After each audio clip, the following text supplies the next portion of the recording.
I discovered that my husband Sebastian was sleeping with my sister Amelia, in the house that I cleaned, with the money that I earned, while he told me I was crazy. But that wasn't even the worst part of the story. The worst part was discovering that he'd been manipulating me for years, hiding my shoes every morning and convincing me that our house in Atlanta was haunted. The worst part was the punch that he swore he never threw. The worst part was realizing that my own mother-in-law, Abigail, knew everything and laughed in my face. My name is Susan Hartford. I'm 38 years old, and this is the story of how I survived 12 years of a marriage that almost killed me. This is the story of how I escaped from hell and found myself on the other side. But let me go back to the beginning, when I still believed in happy endings and men of their word. I met Sebastian Whitmore when I was 22 years old. He was a friend of a distant cousin and lived in Atlanta, while I still lived in rural Georgia, in a small town where everybody knew everybody. Our relationship started long distance, through long phone calls that lasted hours, and messages that made me smile in the middle of work. He seemed perfect, polite, considerate, from an established family. He said the right things at the right time. He sent me flowers on my birthday. He remembered small details from our conversations. My mother, Grace, used to say I was lucky to have found a man like that, and I believed it. After 6 months of talking, he invited me to visit him in Atlanta. I was nervous, excited, hopeful. I bought a new outfit with the money I'd saved working at the town supermarket. I practiced in the mirror what I would say when we saw each other in person for the first time. The bus ride took 4 hours, and with each mile my heart beat faster.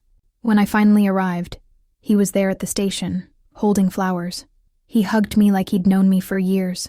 In that moment, I was absolutely certain this was the man I was going to marry. In the first few months, everything seemed like a dream. Sebastian took me to see the city, restaurants I'd never imagined setting foot in, places I'd only seen in movies. He paid for everything, made a point of opening doors for me, treated me like I was the most precious thing in the world. His friends were kind. His apartment was beautiful. His life seemed organized and promising. He worked at a tech company, made good money, had plans for the future, and most importantly, he said he loved me, said he wanted to build a life with me, said I was different from all the other women he'd known. But then came the first sign. Small, almost imperceptible. We were having dinner at his parents' house when I met Abigail Whitmore, his mother. She looked me up and down with a smile that didn't reach her eyes and said, "Ah, so you're the girl from the country." The way she pronounced country sounded like an accusation, not information. Sebastian laughed, as if it were an innocent joke, and I tried to laugh along, but something in my stomach turned. Grace had always taught me to trust my instincts, but in that moment, I chose to ignore them. After all, he loved me, and love was enough, wasn't it? A few months later, Sebastian proposed to me. It was on a Saturday night, at an elegant restaurant with a view of the Atlanta skyline. He knelt. The people around us applauded, and I said yes, with tears in my eyes. I called my mother that same night, and she cried with happiness on the other end of the line. My father, Bob, said that Sebastian had asked for his blessing over the phone the week before, which made me love him even more. We set the wedding for 6 months later. I could barely wait to start my new life. Before the wedding, Sebastian suggested that I move to Atlanta so we could be closer to each other. It made sense. I got a job at a department store, rented a small room, and said goodbye to my town. It was harder than I'd imagined, leaving Grace, Bob, my sister Amelia, my childhood friends. But Sebastian said it was temporary, that soon we'd be married and building our own house. So I went. I always went. The move was when things really started to change. Sebastian insisted that, until the wedding, I should live closer to his family so we could get to know each other better. He rented an apartment in the same building where Abigail lived, said it would be practical, that she could help me adapt to the big city. I didn't want to, but I didn't know how to say no. After all, he was paying part of the rent, and I didn't have money to refuse help. Abigail visited me without warning. She'd enter the apartment like it was hers, touch my things, make comments about how I organized the kitchen, about the clothes I hung on the line, about the way I made coffee. "That's not how you do it," she'd say, taking the mug from my hand. Sebastian is used to things being done a specific way. I tried to please, tried to learn, but it was never enough. And Sebastian? He just smiled and said his mother was demanding, but has a good heart. One day, Abigail offered to teach me how to ride the subway. I was afraid of Atlanta's public transportation, didn't know the lines, and Sebastian was always too busy to take me. Abigail said she'd show me the way to the mall where I worked. We went together to the station. She explained how to buy the ticket, and then told me to get off at a specific station. I trusted her. After all, she was my future mother-in-law. I got off where she told me. I looked around. It wasn't the mall. It was a neighborhood I'd never seen, with dirty streets, run-down buildings, people looking at me in a way that made my heart race. I called her, desperate. She answered, laughing. "Oh, I'm sorry, dear. I got confused.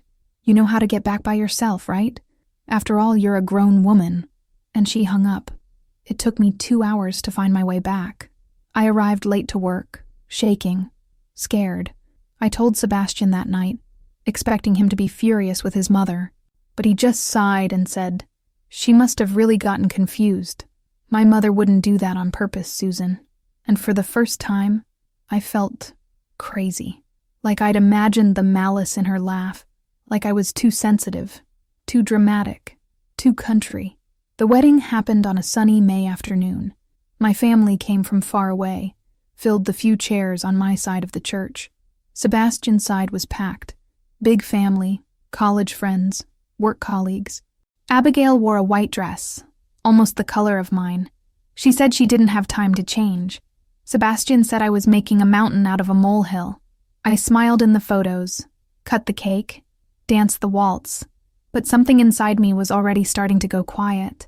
After the honeymoon, a quick week at a Florida beach, we returned to Atlanta. Sebastian said it would be more economical to live at the Whitmore family house for a while, until we saved money for our own place. I didn't want to, but he'd already given up my apartment, so we went. Abigail received me with a sharp smile and said, "Welcome to the family, dear." I should have run that day, but I was young, in love, and believed that love conquers all. The first weeks living with the Whitmores were silent hell. Abigail controlled everything, the food that was cooked, the time to wake up, even the air conditioning temperature. She'd enter our room without knocking. She'd go through my drawers. She'd comment about my body, about how I'd gained weight since the wedding. Sebastian said nothing. Sometimes he even laughed. I started having insomnia. I'd wake up in the middle of the night, sweaty, heart racing, feeling like the walls were closing in around me. And then, on a normal Tuesday morning, 3 months after the wedding, I woke up, and my shoes weren't where I'd left them.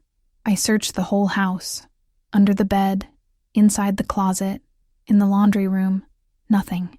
Sebastian had already left for work. Abigail said she hadn't seen anything. I ended up going to work in flip-flops, humiliated, late. When I came back, my shoes were exactly where I'd looked that morning, under the bed, as if they'd always been there. And when I asked Sebastian, he looked at me with that expression, half pity, half irritation, and said something that would make my blood run cold for years. "Susan, you've been really stressed lately. Maybe you should see a doctor." The shoes kept disappearing. Not every day, but frequently enough to make me question my own sanity. I'd leave them beside the bed before sleeping, organized, ready for the next day. In the morning, they'd be gone. I'd search frantically through the house while the clock advanced and my lateness grew.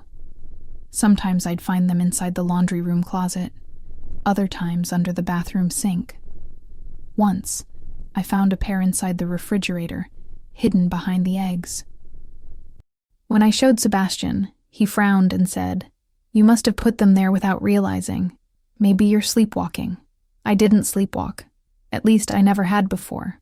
I started writing in a notebook, where I left the shoes, where I found them, the dates, the times.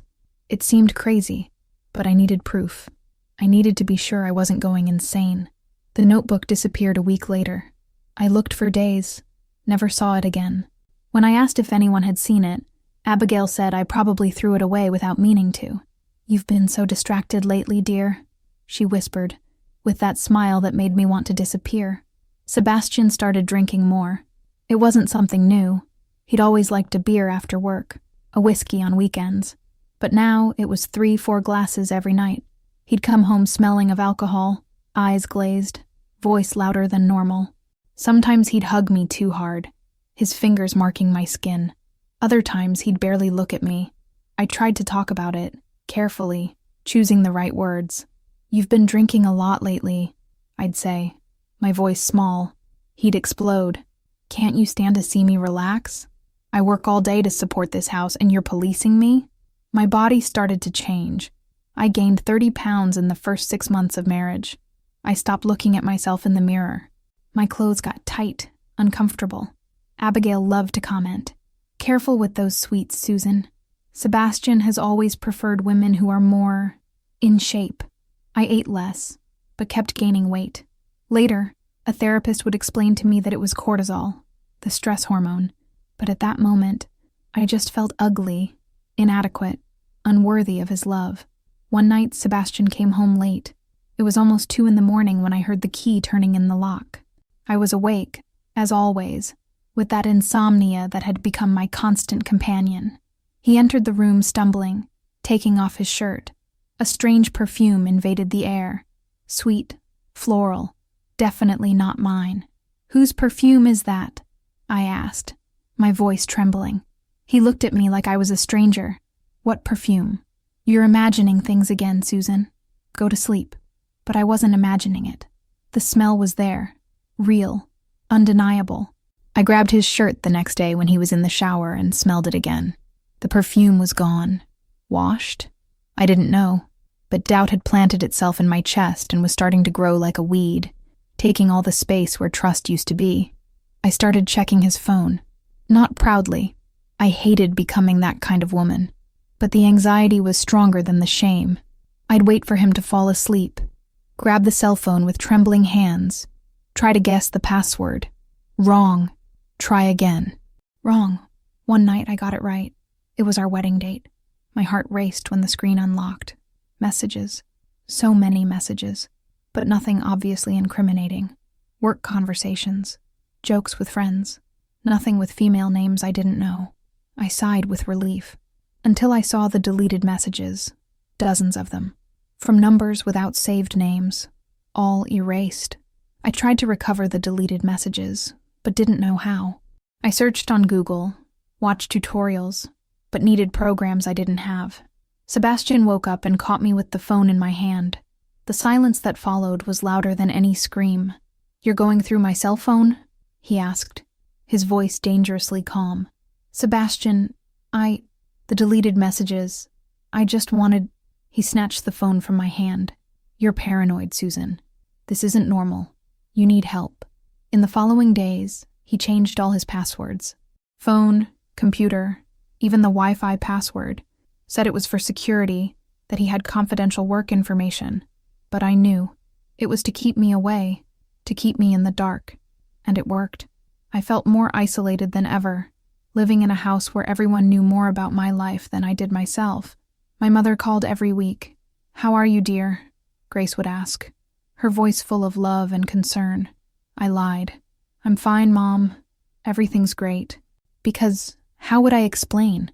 How would I say that my shoes disappeared, that my husband drank too much, that I was gaining weight and losing my sanity? She wouldn't understand. Nobody would understand. Even I barely understood. Sebastian started controlling my clothes. "You're not going out in that, are you?" he'd say when I wore a skirt he thought was too short, a blouse he considered provocative. I'd change clothes. Always changed. He'd choose what I should wear to dinners with his friends, to family visits. Neutral colors, nothing flashy, nothing that gave the wrong idea. I obeyed. Because pleasing was easier than fighting. Because I still believed that if I was good enough, perfect enough, he'd go back to loving me the way he loved me in the beginning. One day, I lost a promotion at work. I'd worked so hard for that position, arrived early, left late, did overtime without complaining, but they gave it to someone else. My supervisor called me into her office and said, "Susan, you've been arriving late too frequently. I can't promote someone I can't trust." The lateness. Because of the shoes. Because of the mornings lost searching. I cried in the work bathroom, locked in a stall, muffling the sobs with toilet paper. I told Sebastian that night. I expected comfort, a hug, words of encouragement. Instead, he sighed, irritated. Maybe you should be more organized, Susan. It's not that hard to put things in the right places. It was like a punch. Worse than a punch. Because that confirmed what I feared most. He thought it was my fault. That I was disorganized, forgetful, incompetent. That I deserved it. That night, alone in the bathroom while he snored in bed, I looked at my reflection in the mirror. I didn't recognize the woman staring back at me. Sunken eyes, pale skin, empty expression. Where was Susan Hartford, that girl from the country who dreamed of a better life, who laughed easily, who believed in herself? She had disappeared, and in her place, there was only a shadow that obeyed, that apologized, that shrank. That's when something happened that would change everything. I was in the bedroom, putting away clothes in the closet, when I found a box hidden in the back, under old blankets. It wasn't mine. I opened it with trembling hands. Inside there were things of mine, my notebook of notes about the shoes, a blouse I'd been looking for weeks, photos of me that I didn't remember taking, sleeping, getting out of the shower, changing clothes, and underneath it all, a pair of my shoes, the ones I was sure I'd lost forever. I held the box with hands shaking so badly I almost dropped it. My heart was beating so hard I could hear the pulse in my ears. There was the proof, physical proof that I wasn't crazy, that someone was doing this to me on purpose.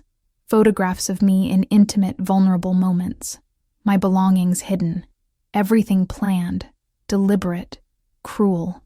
I closed the box quickly when I heard footsteps in the hallway. Pushed it back to the back of the closet, exactly where it was. My mind raced, trying to process what this meant. Who had done this? Sebastian? Abigail? The two of them together?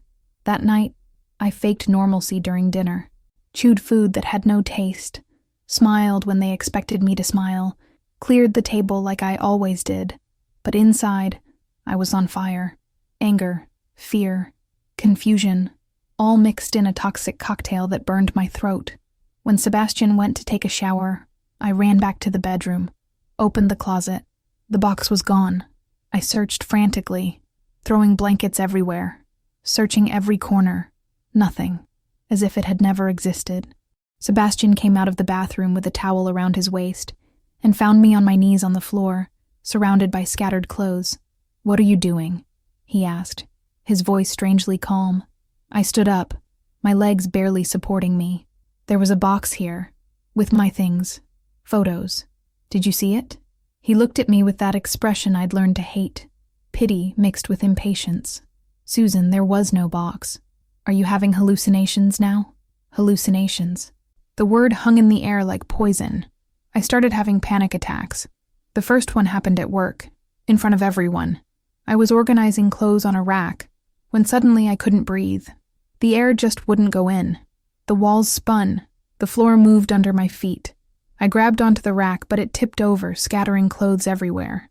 Co-workers ran to help me. Someone called an ambulance. At the hospital, they said it was anxiety. They prescribed me medication. Sebastian arrived hours later, irritated at having to leave work. On the way back home, he said, "You're embarrassing me, Susan. What will people think?" The medications made me dizzy, distant. I floated through the house like a ghost, doing my tasks on autopilot. Clean, cook, wash, iron. Abigail supervised everything, pointing out every mistake, every poorly washed dish, every dusty corner. "You're getting sloppy," she'd say, running her finger along a shelf. "Sebastian deserves a clean house." I'd clean again, and again, and again. It was never enough. Sebastian started coming home later and later, 3 in the morning, 4. Sometimes he wouldn't come home at all, would send a message saying he was going to sleep at the office because he had too much work. I knew it was a lie, felt it in my stomach, in that place where intuition lives. But every time I questioned him, he turned the tables. "You're paranoid. You're controlling.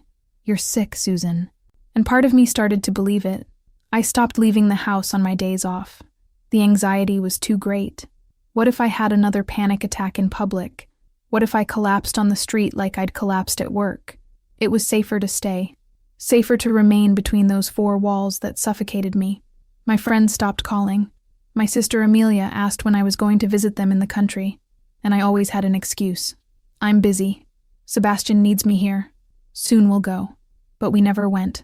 One night, Sebastian came home completely drunk, more drunk than I'd ever seen him, staggering, bumping into walls, slurring his words. I tried to help him get to the bedroom, but he pushed me. Get away from me, he growled. Then he started yelling about how I was annoying, clingy, always on his back, about how he regretted marrying me, about how I had destroyed his life. Each word was a stab. Abigail came out of her room, but instead of calming her son down, she looked at me with contempt. See what you do to him? You make him like this. That night I locked the bedroom door, not because of him, but because of me, because I needed a barrier, even if symbolic, between me and that hell. I cried until I had no more tears, my face buried in the pillow to muffle the sound. When the sun rose, I was still awake, staring at the ceiling, wondering how my life had gotten to that point. The following months were a downward spiral. I lost more at work. My supervisor called me again, worried. Susan, do you need a leave? You're not well. I denied it, because a leave would mean spending more time at home, and home had become my own personal hell. At least at work, I had a few moments of normalcy, a few hours away from them. Sebastian started controlling my money, said it would be better if he managed our finances. Since I was so disorganized lately, my salary went straight to his account. He gave me a weekly allowance for gas and lunch. When I asked for more, he'd ask what for, with that suspicious tone. Are you hiding money? Planning to leave me? The irony was that I wasn't even considering leaving him. I was too trapped in my own mind to imagine a way out. That's when Grace called with news. She was going to visit Atlanta. She'd spend a week with us. My heart split between joy and terror. Joy at seeing my mother. Terror at what she'd see, what she'd discover. Sebastian didn't like the idea. Your mother will be in the way. We don't have space. But I insisted. For the first time in months, I insisted on something. And maybe because he didn't want to seem like the villain, he agreed. Grace arrived on a Thursday afternoon. When I saw her at the door, I almost broke down. She hugged me and I smelled home. That mix of lavender soap and homemade bread. For a moment, I was just her daughter again, safe in my mother's arms. But the moment passed quickly. Sebastian was all smiles and kindness in front of her. Abigail prepared an elaborate dinner. Everyone played at being a happy family. And me? I acted along. On the first night, lying together in the guest bed, Grace held my hand in the dark. What's happening, Susan? She whispered. You're not you anymore. I wanted to tell her everything. The shoes, the photos, the drinking, the yelling, the control. But the words got stuck in my throat, because saying it out loud would make it all too real, and I still wasn't ready for that reality. I'm just tired, Mom, I lied. She didn't insist, but I felt her silent tears wetting my shoulder. On the third day of Grace's visit, it happened. I was in the kitchen preparing breakfast when Sebastian came in, already irritated before even opening his mouth. I had forgotten to buy the right kind of cereal, the one he always ate. It was something small, insignificant, but he exploded. Started yelling about how I was useless, incompetent, stupid. My mother was in the living room, hearing everything. I trembled, trying to apologize, trying to calm him down. And then he did something he'd never done before, at least not so clearly, so indisputably. He punched me, a quick punch, straight to my face. My head turned to the side with the impact. I tasted blood in my mouth. The world stopped. Grace screamed from the living room. Abigail appeared in the kitchen doorway. And Sebastian? Sebastian looked at his own hand as if it didn't belong to him. Then he looked at me and said, with a coldness that froze my blood, that didn't happen. I stood there, hand on my face, feeling the skin throb where he'd hit me. The metallic taste of blood spread through my mouth. Grace ran from the living room, her eyes wide with horror. "Susan! My God, Susan!" She tried to reach me, but Sebastian placed himself between us. "It was an accident," he said, his voice strangely calm now. "She tripped and hit her face on the cabinet. Didn't you, Susan?" He looked into my eyes, and there was a threat there as clear as day. Abigail agreed immediately. "Yes, she's been so clumsy lately, always bumping into things." My mother looked at me, begging with her eyes for me to tell the truth, but I just nodded. I tripped. Grace didn't believe it. She took me to the bedroom, locked the door, examined my face with trembling hands. My lip was swollen, a bruise starting to form on my cheek. "Susan, I saw. I was at the door. I saw what he did." Her tears fell as she held my face so gently, as if I would break at any moment, and maybe I would. "You need to get out of here.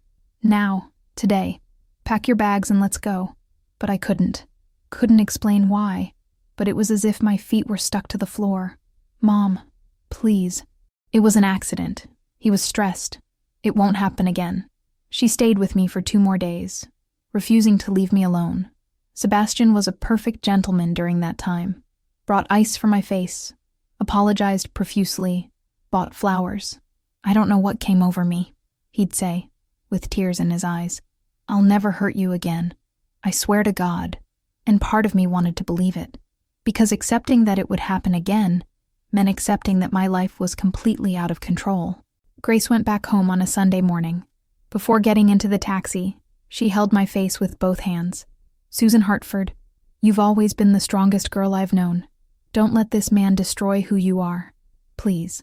I waved as the car drove away, smiling until it turned the corner. Then the smile disappeared, and I went back inside the house that had become my prison. 2 weeks after the punch, I woke up in the middle of the night, and Sebastian wasn't in bed. I looked at the clock. 3:15 in the morning. I got up, followed the sound of voices coming from the living room. He was on the phone, speaking low, but I could hear fragments. "No, she doesn't suspect anything. I know. Soon, I promise. Love you too." My stomach turned. He had said "love you" to someone else, in the middle of the night, in our house. I went back to the bedroom before he saw me, lay in bed, eyes open in the dark, trying to breathe. My mind raced. Who was she? How long? How had I been so blind? But deep down I knew. I'd always known. All those signs, those obvious lies, that perfume, I'd just chosen not to see, because seeing meant acting, and I was so afraid to act. In the following days I tried to confront him subtly.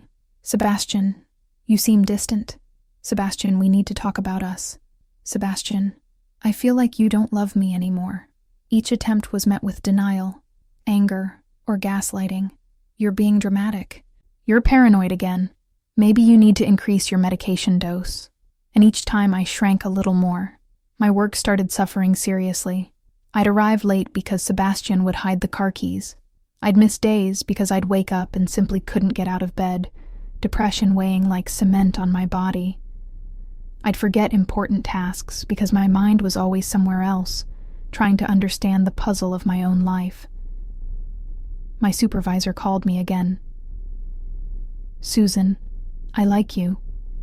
But if this continues, I'm going to have to fire you. You understand?" I understood. I was losing everything, one piece at a time. That's when Sebastian suggested that my sister Amelia come live with us. "She could keep you company," he said. "You've been so lonely, so depressed. It would be good to have your sister around." It seemed like a good idea at the time. Amelia had just lost her job in the country and needed a fresh start. I missed my family, and maybe, with her there, I'd feel less isolated. So I agreed. Amelia arrived on a Tuesday afternoon with 2 suitcases and a smile. I hugged her like she was a lifeline, and for a few weeks, it was good. She made me laugh, told stories from home, reminded me of who I was before becoming Susan Whitmore. We watched movies together while Sebastian worked late. We cooked our mother's recipes. For a brief moment, I breathed, but then I started noticing small things. Amelia would dress up more when Sebastian was home. She'd wear makeup, perfume, tighter clothes. They'd laugh together at inside jokes I didn't understand. Once, I walked into the kitchen and they stopped talking abruptly. as if they'd been caught doing something wrong. "What were you talking about?" I asked, trying to sound casual. "Nothing important," Amelia answered too quickly. Sebastian just shrugged and left the room. My paranoia increased. Or maybe it wasn't paranoia. Maybe it was intuition. I started observing. The way he looked at her. The way she touched his arm when she laughed.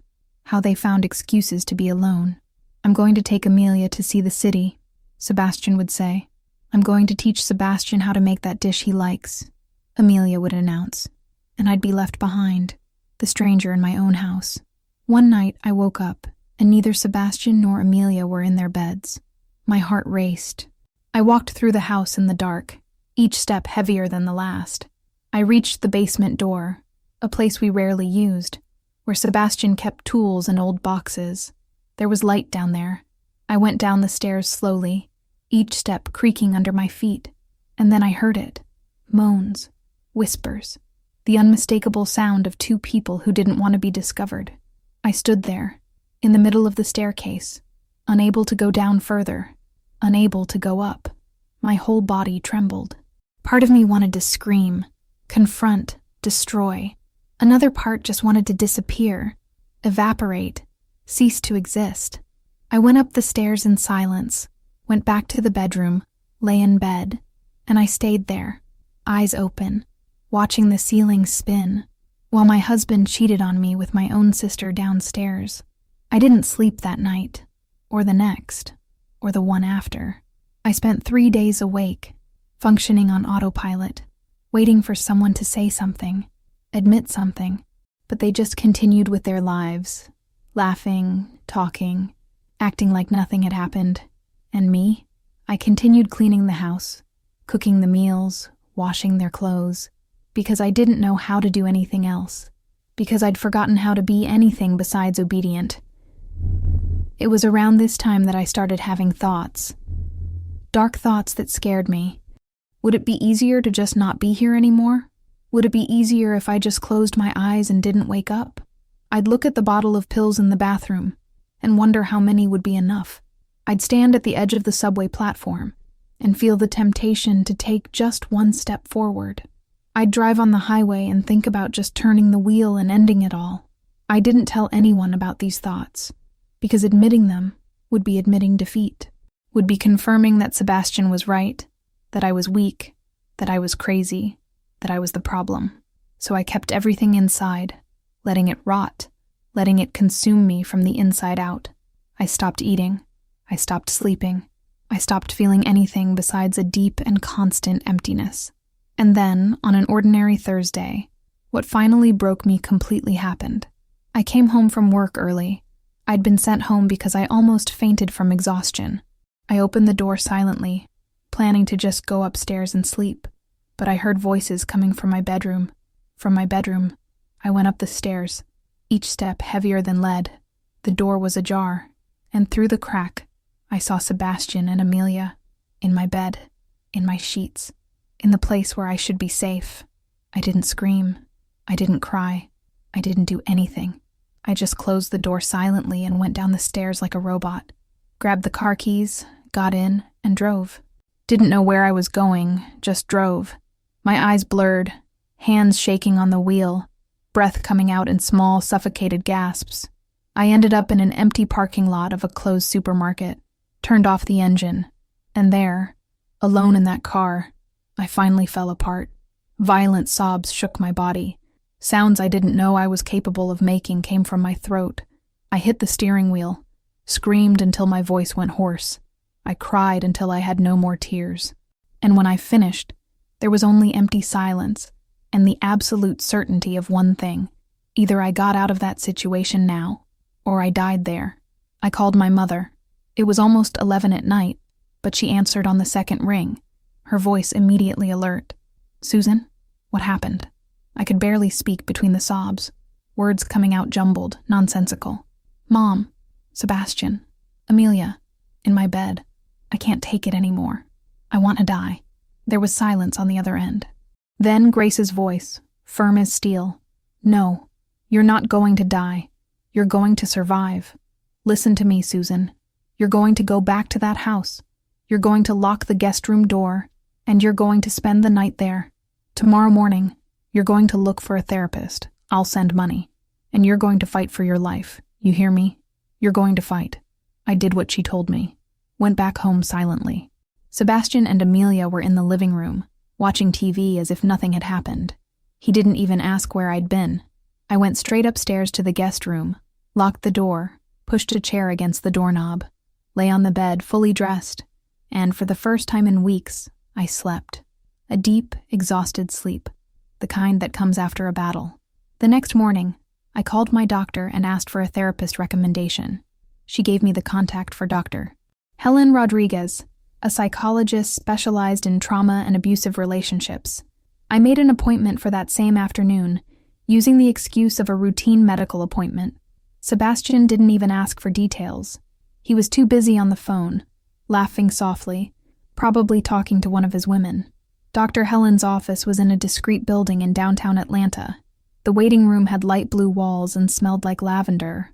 When she called me, I found a woman about 50 years old, graying hair pulled back in a bun, kind eyes behind red-framed glasses. "Susan," she said, shaking my hand. "Welcome. This is a safe space."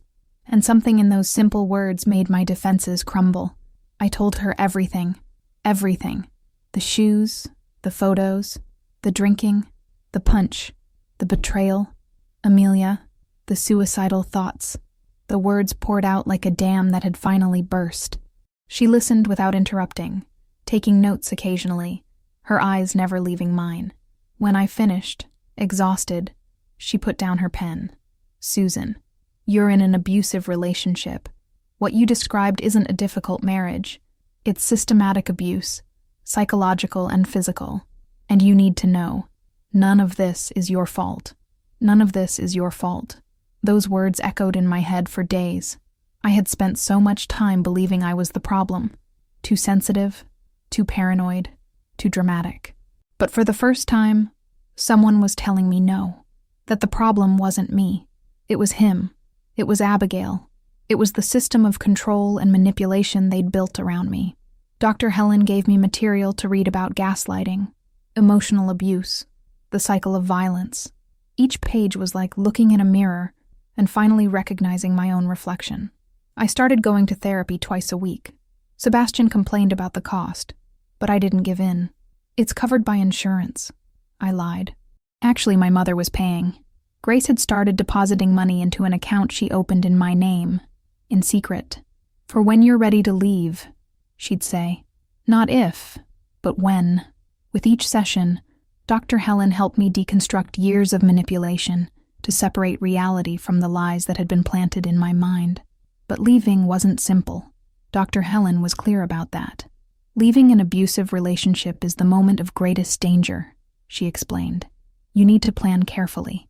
Documents, money, support network, a place to go. And you need to be mentally prepared, because he'll try to bring you back."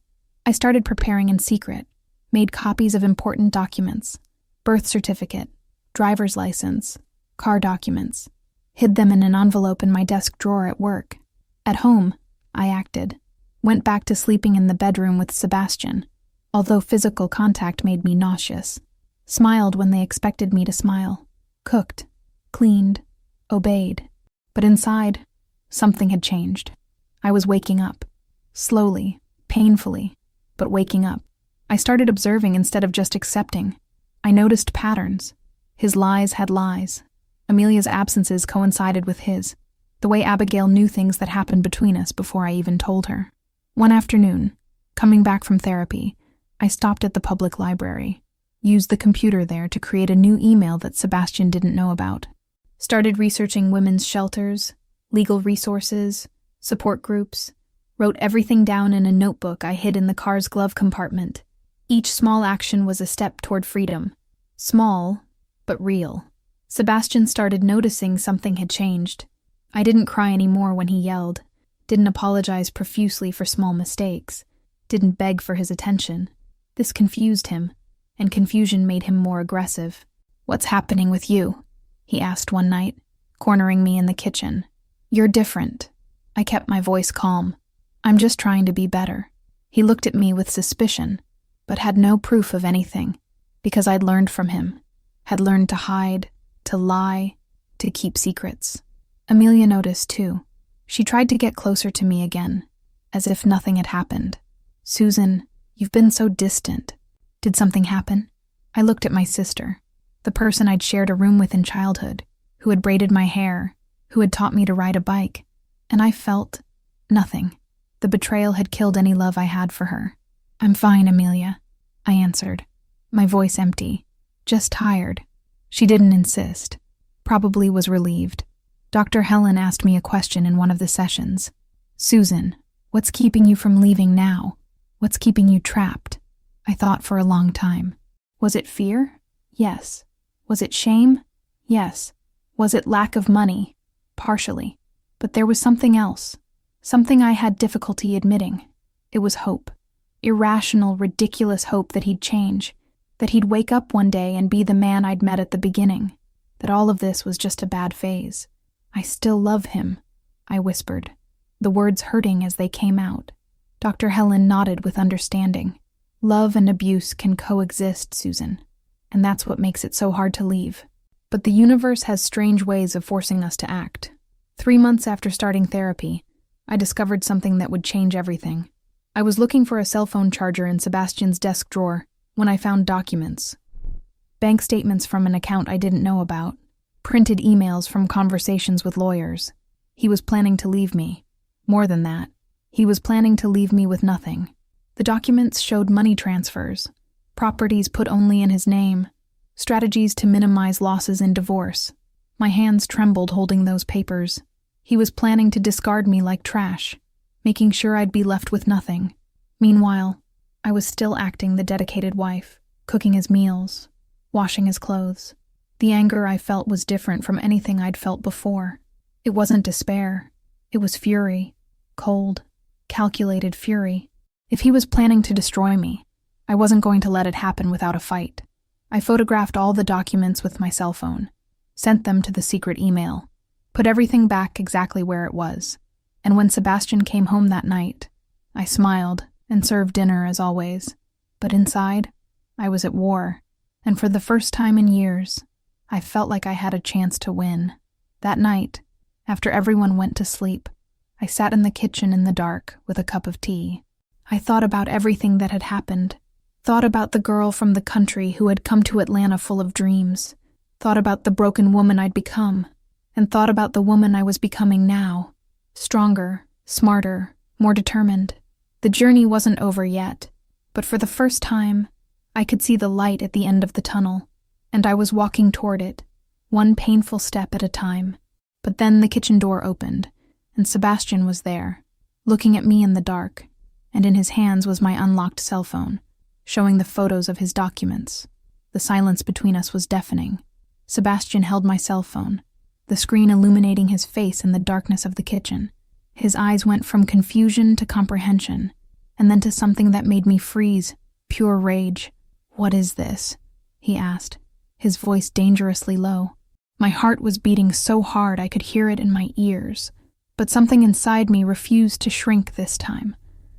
I stood up from the chair, looked straight into his eyes. "I could ask you the same question. You're planning to leave me with nothing. Lawyer documents, money transfers, everything in your name." He took a step forward. "You had no right to go through my things." I laughed, a bitter sound without humor. "I had no right? You're fucking my sister in my bed, robbing me, and I have no right?" His mask fell, completely. I saw on his face something I'd never seen before, so raw, absolute contempt. "You really thought it would work? You, with me? Look at you, Susan. You're pathetic. No education, no class, from the country, stupid.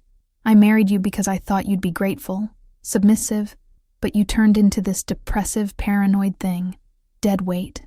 Each word was a bullet, but strangely, they didn't hurt as much as they should, because finally, I was seeing who he really was, without the mask of the loving husband, just the monster.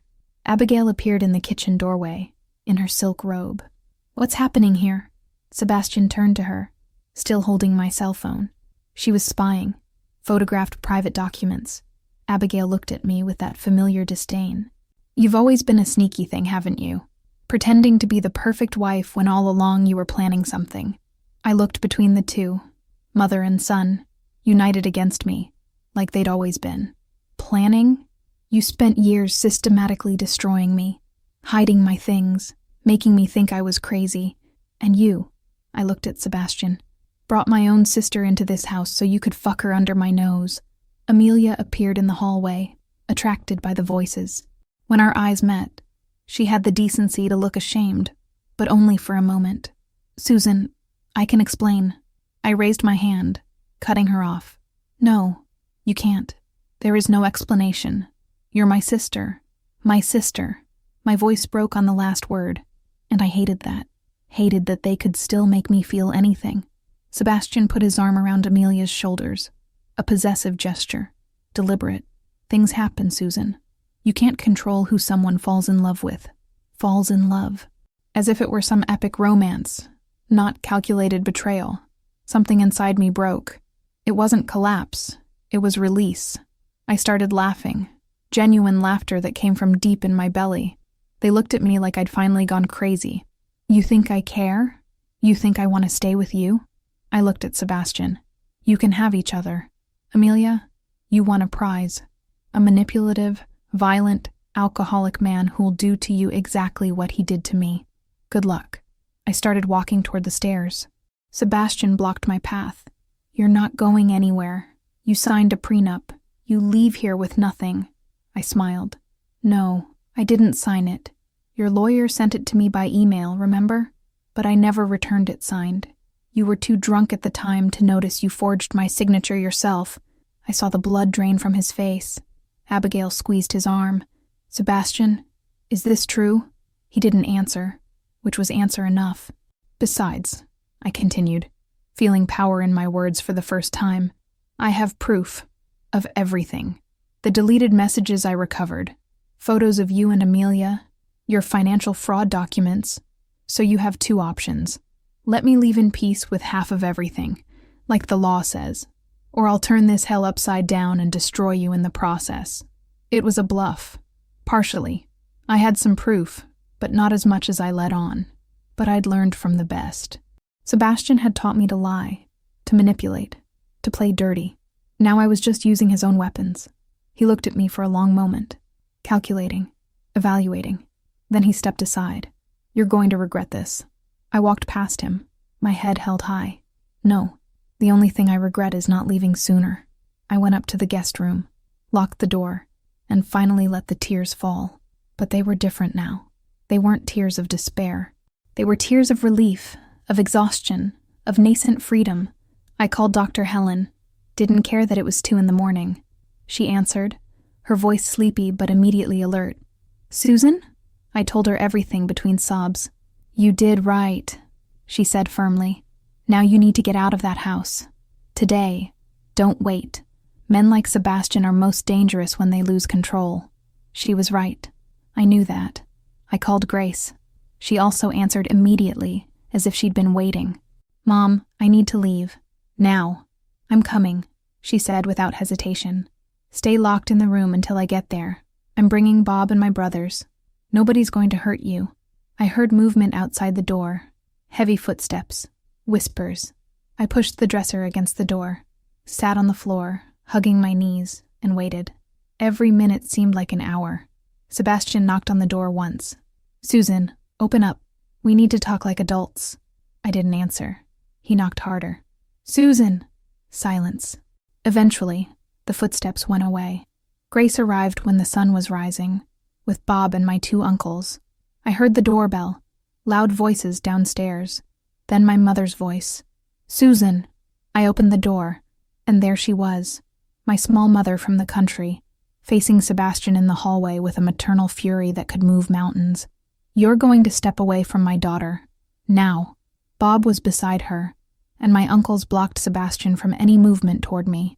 I went down the stairs with my 2 suitcases. I'd packed during the night just the essentials. Amelia was in the corner of the living room, crying. She tried to approach. Susan, please, let me explain. I didn't want it to be like this. I love you.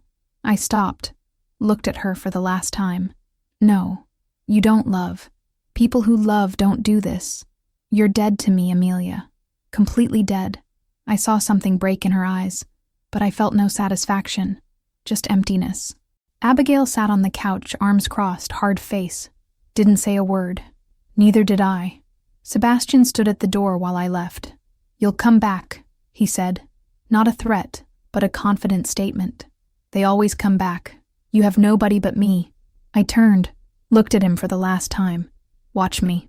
And I walked through that door, carrying my suitcases, supported by my family, and didn't look back. Not once. Because looking back meant giving him one more second of my attention, and he didn't deserve even that. Grace took me back to the country. I stayed at my old house, in my old room, surrounded by things from my adolescence. Faded posters, school trophies, photos of a girl I barely recognized. I spent the first few days just sleeping, years of insomnia, anxiety, and trauma taking their toll. Grace didn't pressure me, just put food beside me, sat on the edge of the bed, stroked my hair like when I was a child, but I couldn't stay forever. Had to work, rebuild, live. With Dr. Helen's help, now in phone sessions, I started looking for work. Updated my resume, applied for positions in nearby cities. The first didn't respond, the second either, but the third called me. A department store needed an assistant manager. I went to the interview in a suit borrowed from my mother, hands shaking, but voice firm. I got the job. Started 2 weeks later. I rented a tiny apartment, 1 bedroom, kitchenette, bathroom that needed renovation, but it was mine. My name on the contract, my keys, my door that I could lock. I bought used furniture, dishes from the thrift store, sheets on sale. It wasn't much, but each item was my choice. Nobody telling me what to buy, what color to choose, what style to have. Grace cried when she saw me hang curtains for the first time. "My girl is back," she whispered, but the legal process was just beginning. I hired a lawyer with the money Grace had saved, a woman named Patricia Chen, with a reputation for being ruthless in divorce cases. She looked at all my documents, the photos I took, the bank statements, records of my medical visits for anxiety and depression. "We have a strong case," she said. "He tried to defraud you financially. There's evidence of abuse. You'll come out of this well, Susan." The process was long, painful. Sebastian hired the best lawyer money could buy, tried to prove I was mentally unstable, that my accusations were delusions, but I had proof, and I had my voice. In court, I sat in that chair and told my story, every humiliating detail, every moment of pain. Sebastian looked at me from across the room with pure hatred, but I didn't look away, not anymore. The judge decided in my favor. I received half of the assets, including half the value of the Whitmore family house where we'd lived. Sebastian had to pay temporary alimony while I stabilized. It wasn't about money. It was about justice. Months passed. I started rebuilding myself, one day at a time. Some days were good. I'd laugh with coworkers, cook dinners for myself, watch movies that I chose. Other days were dark. I'd wake up sweaty from nightmares, have panic attacks at the supermarket, cry in the shower for no apparent reason. Dr. Helen reminded me that healing isn't linear. 2 steps forward, 1 step back, she'd say. But you're still progressing. I met other women, a support group for domestic abuse survivors that met every Tuesday at a local church. Hearing their stories, some worse than mine, some different, but equally painful, made me realize I wasn't alone. There were millions of us, strong women who had survived the unimaginable. I started speaking at meetings, sharing my journey, and something strange happened. By helping others, I healed too. A year after leaving Sebastian, I was walking in the park when I saw a little girl, maybe 5 years old, running with a dog. She was laughing, completely free, completely happy, and I thought, I want that. I want that lightness back. I want to remember what it's like to be alive and not just surviving. It was in that moment I realized I'd spent so much time running from pain that I'd forgotten to run toward joy. It was time to change that. But first, there was one last thing I needed to do. I had to confront the person who had been my silent accomplice in all of this. Myself. Because part of me still carried guilt, shame, the feeling that I could have done differently, better, faster. I sat in front of the mirror in my small apartment on a Sunday morning, 2 years after leaving Sebastian. I looked at the woman staring back at me, hair shorter now, cut at a decent salon with money I'd earned myself. Fine wrinkles around my eyes that weren't there before, but also something different in my gaze. Strength, clarity, life. I forgive you, I said out loud to my reflection. Not to Sebastian, not to Amelia, not to Abigail, to myself, for staying too long, for not seeing the signs earlier, for believing the lies, for losing years of my life. I forgive you, Susan. You did the best you could with what you knew at the time. The tears came, but they were different, clean, healing, necessary.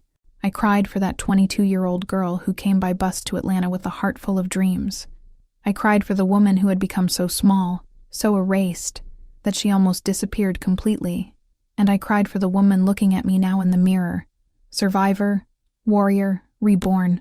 Dr. Helen had told me that forgiveness wasn't about absolving others of their actions. It was about releasing myself from the prison of resentment. And in that moment, looking at my own reflection, I finally understood. I decided to do something radical. I decided to share my story. I started an anonymous blog where I wrote about my experience with emotional abuse, gaslighting, betrayal.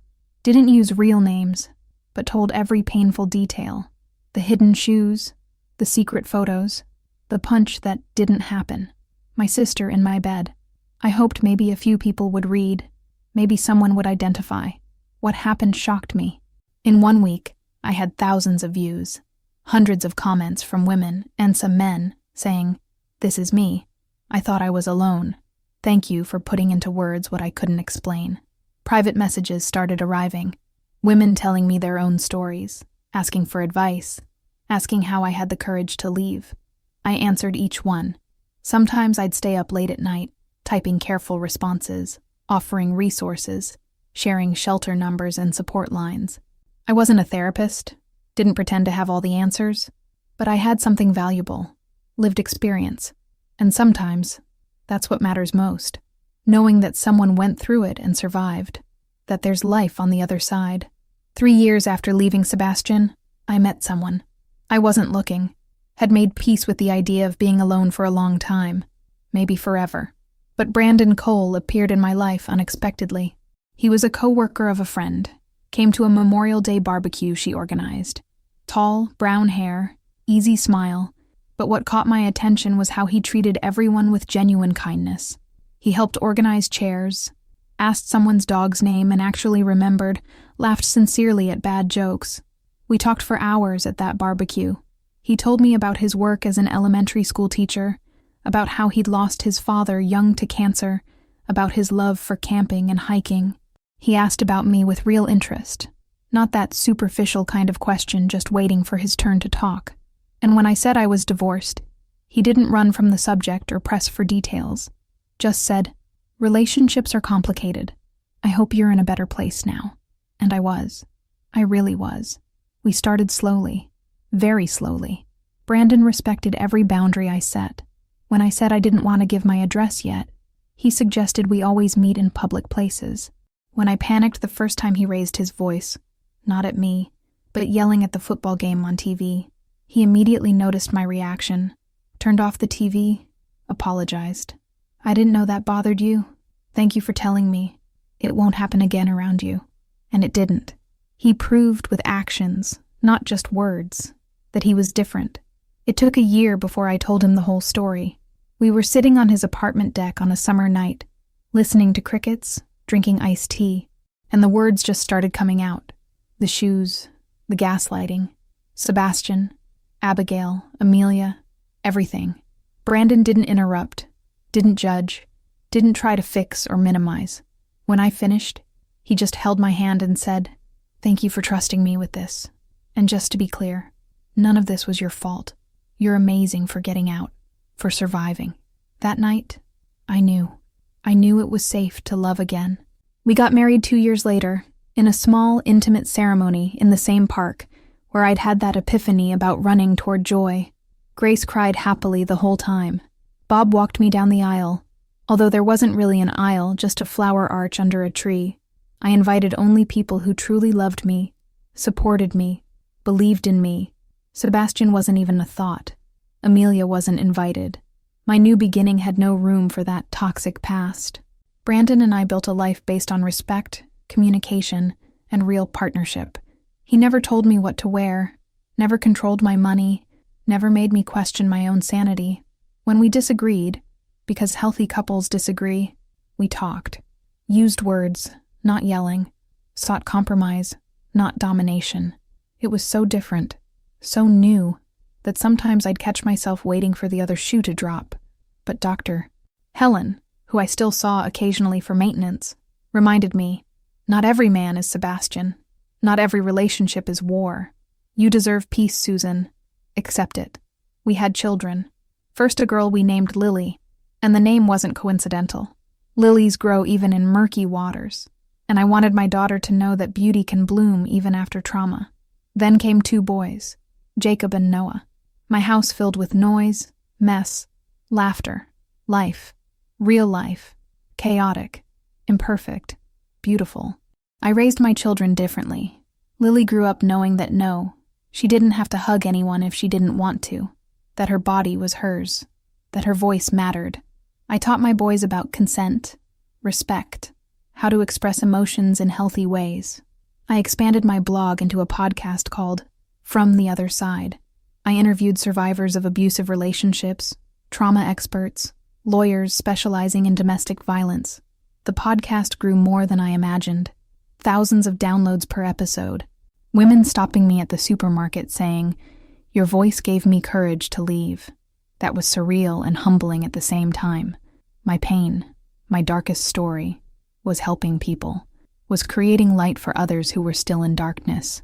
I heard from mutual acquaintances that Sebastian eventually married Amelia. They lasted 2 years before she filed for divorce, citing emotional abuse and infidelity. Part of me felt sorry for her. Just a small part, because I'd tried to save her when I left, had sent a letter explaining everything. She chose not to believe. Sometimes people need to learn the hard way. Abigail died a few years later from a heart attack. I didn't go to the funeral, didn't feel the need to say goodbye to someone who'd been complicit in my destruction. Grace asked me once if I regretted anything. I thought for a long time before answering. I regret the lost time, I finally said. The years I spent believing I was crazy, that I was the problem. I regret not trusting my instincts sooner, but I don't regret the journey, because it brought me here, made me who I am, taught me compassion, strength, resilience, gave me a story to tell that can save lives. Grace smiled with that wise smile only mothers have. You've always been strong, dear. You just needed to remember it. Today, as I write this, I'm 38 years old. I live in a comfortable house in the suburbs of a city in Canada. Brandon got a great job here, and we decided to make a complete fresh start, far from Atlanta and all the memories. I have a marriage that nourishes me instead of draining me. Children growing up seeing what healthy partnership looks like. A job that fulfills me. True friends. Peace. Real peace. Not that fake peace that comes from simply avoiding conflict, but the deep peace that comes from knowing your own worth. I still have scars. I still have triggers. Certain smells, whiskey, that specific perfume, still make me feel nauseous. Sometimes I wake up from nightmares where I'm back in that house, frantically searching for my shoes, late for everything, Sebastian yelling that I'm crazy. But now, when I wake up, Brandon is there. The sun is coming through the window. Lily is singing in the next room. And I remember, I got out. I survived. I won. If you're reading this and seeing parts of your story in mine, I want you to know some things. First, it's not your fault. No matter how long you stayed, how many times you went back, how many excuses you made for him. Abusers are experts in manipulation. They know exactly which buttons to push, which words to use to keep you trapped. Second, you're not crazy. If you're questioning your sanity, if you're looking for your belongings, if you're being told you're imagining things, that's gaslighting, and it's real. Third, there's a way out. It might not seem like it now. It might seem impossible, but there's a way out. Start small, one foot in front of the other. Tell someone you trust. Go to therapy. Document everything. Take photos, save messages, write down dates and times. Open a bank account he doesn't know about. Keep important documents in a safe place. Research shelters and resources in your area. Make an exit plan. And when you're ready, not when he changes, because he probably won't change, but when you're ready, leave. And don't look back. It's going to be hard. I won't lie. There will be days you'll question your decision. He'll try to bring you back with promises, with threats, with emotional manipulation. You'll feel guilty, scared, alone. But on the other side of that difficulty, there's life, real life, authentic, where you can breathe without fear, where you can be who you really are, where you don't have to walk on eggshells all the time. And that life is worth every difficult moment of the journey to get there. For the people who love someone in an abusive relationship, believe them, even if the story seems absurd, especially if it seems absurd. Emotional abuse doesn't make sense to those on the outside because it's designed not to make sense. Don't ask, "Why don't you leave?" Ask, "How can I help you?" Be patient. They'll leave when they're ready. All you can do is be there when it happens. I used to think that strength was enduring, bearing, staying, even when it hurts. I learned that real strength is knowing when to leave. It's putting your well-being above other people's comfort. It's saying no. It's setting boundaries. It's choosing yourself. Every day, I choose myself now. And that's not selfishness. It's survival. It's self-love. It's the only path to true happiness. My final message to you, whoever is reading this, whether you're in an abusive relationship now, leaving one, or years later still healing, you deserve to be loved kindly. You deserve to be respected. You deserve to feel safe in your own home, in your own relationship, in your own skin. You deserve partnership, not domination. You deserve someone who lifts you up, not someone who tears you down. And if you don't have that now, know that it's possible to have. I'm living proof of that. Today, I look at Lily playing in the yard, her laughter filling the air, completely free, completely loved. Growing up in a home where violence doesn't exist even as a concept. I look at Brandon in the kitchen preparing dinner, singing softly some cheesy song, expecting only that I be happy. I look at the life I built from the ashes of my destruction, and I think it was worth it. Every tear, every moment of terror, every painful step, everything was worth it to get here. And if I could do it, believe me, you can too. The door is there, waiting. You just need to have enough courage to turn the doorknob. And on the other side is you, the real, free, alive version of you. And she's waiting to meet you.